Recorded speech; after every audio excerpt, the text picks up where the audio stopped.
Hello friends. तो आज हम करेंगे अपनी इकोनॉमिक्स की फ़र्स्ट बुक मैक्रो इकोनॉमिक्स का chapter first, circular flow of income. तो इस चैप्टर को स्टार्ट करने से पहले हम ये जान लेते हैं कि मैक्रो इकोनॉमिक्स होता क्या है। That part of economic theory which study the aggregates of the economy as a whole, यानी कि जिस चीज़ में हम अपनी पूरी कंट्री का मतलब एज अ होल में आ जाता है, सारी पूरे देश के जितने भी लोग हैं उनकी इकोनॉमी वगैरह के बारे में जानते हैं, उसी को हम मैक्रो इकोनॉमिक्स कहते हैं। 11th में हमारी एक बुक हुआ करती थी माइक्रो इकोनॉमिक्स। माइक्रो में हम एक इंडिविजुअल की इकोनॉमी के बारे में जानते थे, लेकिन मैक्रो में हम पूरी एक होल को लेकर चलते हैं, मतलब कि जिसमें ज़्यादा लोग हों। जैसे कि हमारी पूरी कंट्री हो गई, तो हमारी पूरी एक कंट्री की इकोनॉमी को हम इसमें जानेंगे। अब एग्जाम्पल के लिए नेशनल इनकम, नेशनल आउटपुट, ये सारी हमारी पूरी कंट्री का होता है। ये किसी इंडिविजुअल की ना हम इनकम निकालते हैं इसमें, ना किसी इंडिविजुअल का आउटपुट। इसमें पूरी कंट्री की इनकम, पूरी कंट्री की आउटपुट, ये सारी बातें होती है मैक्रो इकोनॉमिक्स में। अब हम आगे देखते हैं meaning of circular flow of income. It refers to the cycle of generation of income in production process, its distribution among the factors of production, and finally its circulation from household to firm in the form of consumption expenditure on goods and services produced them. Circular flow of income में हम जो हमारी income है वो किस तरीके से flow कर रही होती है उसके बारे में जानेंगे। हमारी जो इकोनॉमी है उसमें 4 सेक्टर होते हैं, house hold sector, firm sector, government sector और फोर्थ होता है फॉरेन सेक्टर।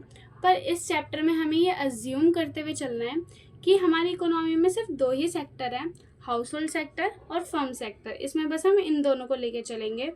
और सर्कुलर फ्लो ऑफ इनकम को अच्छे से समझने के लिए हम एक डायग्राम का यूज़ करेंगे। तो ये जो डायग्राम है इसकी वजह से हम circular flow of income in 2 sector economy ये अच्छे से समझ पाएंगे। पहले तो एज्यूम करना है कि बस हमारी इकोनॉमी में 2 ही सेक्टर है, एक है हाउस होल्ड और एक है फर्म। तो पहले जो हाउस होल्ड होता है वो फैक्टर सर्विसेज देते हैं फर्म को, यानी कि लैंड, लेबर, कैपिटल और एंटरप्राइज, ताकि जो फर्म है वो गुड्स को प्रोड्यूस कर सके। फिर जब ये लैंड, लेबर, कैपिटल, एंटरप्राइज ये सारी चीज़ें फर्म को देते हैं, उसके बाद जो फर्म्स होती हैं वो फैक्टर पेमेंट्स करती हैं हाउस होल्ड को। किस रूप में? जैसे लैंड के बदले में वो हाउस होल्ड को रेंट देती है, लेबर के बदले में वेजेस, कैपिटल के ऊपर हमें इंटरेस्ट मिलता है और एंटरप्राइज पे प्रॉफिट। तो जब ये फर्म सेक्टर हाउस होल्ड को फैक्टर पेमेंट कर देती है, उसके बाद हाउस होल्ड फर्म्स के लिए कंजप्शन एक्सपेंडिचर करता है, यानी कि वो जो गुड्स और सर्विसेज जो भी फर्म सेक्टर प्रोड्यूस कर रहा है उसके ऊपर एक्सपेंडिचर करता है, उसे कंज्यूम करता है। तो फिर से फर्म सेक्टर के पास पैसे आ जाते हैं, फिर वो फर्म सेक्टर जो है वो गुड्स और सर्विसेज को यहाँ पे प्रोड्यूस कर देता है। तो इस तरीके से ये पूरा सर्कुलर होता रहता है। फैक्टर सर्विसेज जाएंगी पहले, फिर फर्म जो है फैक्टर पेमेंट करेंगे, फिर कंजप्शन एक्सपेंडिचर होगा, फिर गुड्स और सर्विसेज हाउस होल्ड को प्रोड्यूस हो जाएगी। तो ये जो सर्कुलर फ्लो है वो चलता ही रहता है इनकम का। अब जो सर्कुलर फ्लो ऑफ इनकम होता है इसके 3 फेज होते हैं। एक होता है प्रोडक्शन फेज, एक होता है इनकम फेज और तीसरा होता है एक्सपेंडिचर फेज। प्रोडक्शन फेज को हम जनरेशन फेज भी कहते हैं और जनरेशन ऑफ इनकम भी, क्योंकि इस फेज में जो फर्म्स होती है वो गुड्स और सर्विसेज फैक्टर सर्विसेज की मदद से, फैक्टर सर्विसेज जैसे कि लैंड, लेबर, ये सारे फैक्टर सर्विसेज होती हैं। तो ये सारी जो भी है वो फर्म को देते हैं हाउस होल्ड, इसीलिए इसको हम जनरेशन फेज या फिर प्रोडक्शन फेज भी कहते हैं, जिस वजह से कि जो फर्म है वो गुड्स और सर्विसेज प्रोड्यूस कर पाते हैं, इसीलिए इसका नाम प्रोडक्शन फेज है। अब सेकंड है इनकम फेज, जिसको हम डिस्ट्रीब्यूशन फेज भी और डिस्ट्रीब्यूशन ऑफ इनकम भी कहते हैं। इसको डिस्ट्रीब्यूशन इसलिए कहा जाता है क्योंकि इसमें जो फैक्टर इनकम होती है, यानी कि रेंट, वेजेस, इंटरेस्ट, प्रॉफिट, ये सारी चीज़ें फर्म सेक्टर जो है वो हाउस होल्ड को देता है। यहाँ पे डिस्ट्रीब्यूट होता है, जितनी भी इनकम है वो डिस्ट्रीब्यूट कर दी जाती है, इसलिए हम इसको डिस्ट्रीब्यूशन फेज या फिर इनकम फेज भी कहते हैं। थर्ड होता है एक्सपेंडिचर फेज, जिसको हम डिस्पोजिशन फेज या पोजीशन ऑफ इनकम भी कहते हैं।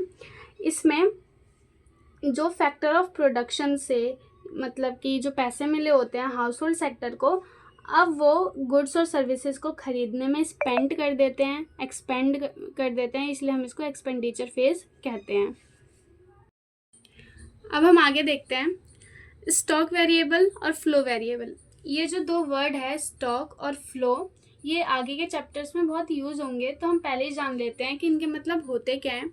तो जो स्टॉक होता है, measured at a particular point of time, ये एक पर्टिकुलर पॉइंट ऑफ टाइम पे मेज़र करा जाता है। जैसे कि मैं पूछ लूँ कि आज की डेट पे, आज जैसे 27 अगस्त है, तो आज आपके घर में कितना स्टॉक है या कितने गुड्स है, ये मैं पूछ लूँ, तो वो स्टॉक कॉन्सेप्ट हो जाएगा एक। और फ्लो वेरिएबल में होता है, ये मेज़र होता है over a period of time. यानी कि मान लो जैसे कि मैं ये पूछूं कि आपका 1 अप्रैल से अभी तक आपके घर में कितने गुड्स हैं या कितना स्टॉक ऐसे कोई सामान है, ये बताओ। या फिर मान लो कैश कितना है आपका 1 अप्रैल से 27 अगस्त तक, तो ये एक over a period of time हो गया ना, ये थोड़ा लॉन्ग पीरियड हो गया, तो इसको हम फ्लो वेरिएबल कहेंगे। अब देखते हैं टाइम डायमेंशन। इसकी टाइम डायमेंशन नहीं होती क्योंकि ये पर्टिकुलर पॉइंट ऑफ टाइम पे मेज़र होता है, तो टाइम डायमेंशन इसमें नहीं होती है। और फ्लो वेरिएबल में टाइम डायमेंशन होती है, इसका मैग्नीट्यूड होता है। अब देखते हैं नेचर। नेचर इसका ये एक स्टैटिक कॉन्सेप्ट है और फ्लो वेरिएबल जो है वो एक डायनामिक कॉन्सेप्ट है। ये अक्सर एग्ज़ाम्स में पूछ लिया जाता है कि इसका नेचर बताओ, तो ये याद करना ज़रूरी है। अब जैसे एग्जांपल देख लेते हैं स्टॉक वेरिएबल का। Population of India as on 31 March 2020। अब इसमें पॉपुलेशन पूछी गई है इंडिया की 31 मार्च को, तो उस दिन कितनी है पॉपुलेशन, हम वही बताएंगे, तो ये एक स्टॉक वेरिएबल हो गया। लेकिन अगर ये पूछ लिया जाए कि नंबर ऑफ बर्ड्स ड्यूरिंग 2020, यानी कि 2020 में जितने भी बर्ड्स हुए हैं ना, मतलब पूरा ही साल तो लेंगे हम 2020 का, तो उसमें कितने बच्चों ने जन्म लिया है उसका पूरा नंबर, तो ये एक लॉन्ग पीरियड ऑफ टाइम हो गया, 1 साल हो गया क्योंकि, तो इसको हम फ्लो वेरिएबल कहेंगे। अब हम आगे देखेंगे रियल फ्लो और मनी फ्लो क्या होता है। तो रियल फ्लो का मतलब होता है flow of goods and services between firms and house holds. जितने भी गुड्स और सर्विसेज का लेन देन होता है फर्म्स और हाउस होल्ड के बीच में, उसको हम रियल फ्लो कहते हैं। और मनी फ्लो में आता है flow of money between firms and house holds. जो पैसों का लेन देन होता है, मतलब कि पहले रियल फ्लो में देखते हैं गुड्स और सर्विसेज कैसे, जब फैक्टर सर्विसेज जो है हाउस होल्ड सेक्टर फर्म को देता है, फिर वो प्रोड्यूस करते हैं गुड्स और सर्विसेज और फिर वो कंज्यूम करते हैं हाउस होल्ड। तो इससे क्या हुआ कि हमारा गुड्स और सर्विसेज का लेन देन हुआ, मतलब कि गुड्स जो है वो फर्म सेक्टर ने हाउस होल्ड सेक्टर को बेचा। ठीक है, तो इसमें फ्लो हो रहा है। अब है काइंड ऑफ एक्सचेंज। इसमें गुड्स और सर्विसेज का एक्सचेंज होता है और इसमें मनी का एक्सचेंज होता है। डिफ़िकल्टी, इसमें बार्टर सिस्टम की थोड़ी डिफ़िकल्टी देखी जाती है, क्योंकि जब हम गुड्स और सर्विसेज का एक्सचेंज करते हैं तो उसमें ये भी हो सकता है कि जो गुड्स और सर्विसेज सामने वाला प्रोड्यूस कर रहा है वो चाहिए ही ना हो हाउस होल्ड सेक्टर को, या फिर जो उनको चाहिए वो फर्म सेक्टर बना ही ना पा रही हो, तो ये चीज़ हो जाती है।